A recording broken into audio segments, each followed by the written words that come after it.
Hey gang, how you doing? So, if you've been watching my videos, you know all about Bill C-9 and you know what's going on with it. It's at where is it now? It's at the Justice Committee stage and it's going to be moving on to the Senate.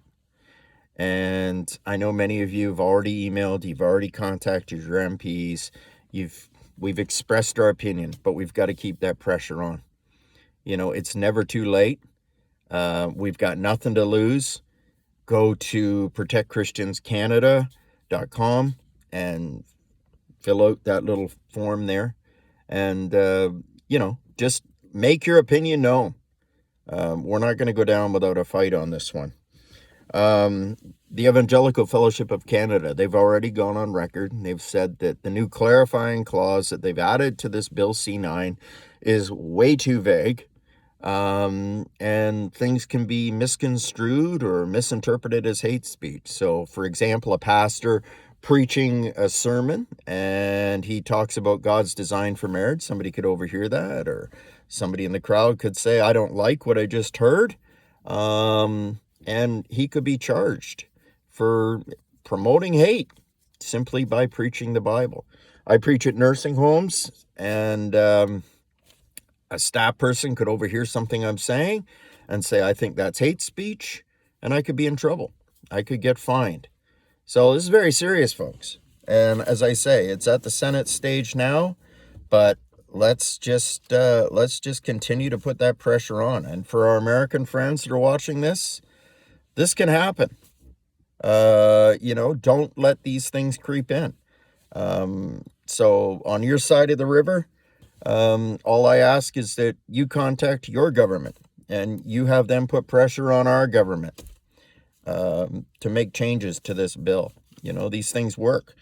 It's funny, but we have another issue going on up here, and it's called MAID, Medical Assistance in Dying. And I shouldn't say it's funny. That's assisted suicide. And I know you guys are dealing with that down there too.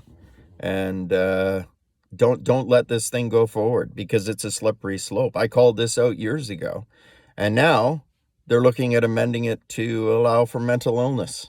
So somebody that's just really depressed, can explore this as an option. Somebody that's really poor, somebody that's homeless, depressed, where they can look at this as an option.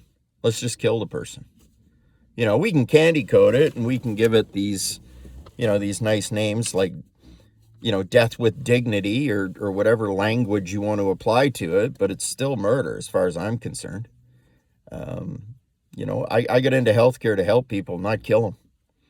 So, if it's, I don't know, don't let it happen down there. That's all I can tell you, because once they get the thing passed, then they start adding little tiny pieces to, okay, well, now we can do this. We'll add this. And before you know it, we're letting people that have mental health issues consider that. I can't even believe this is a thing. It blows my mind.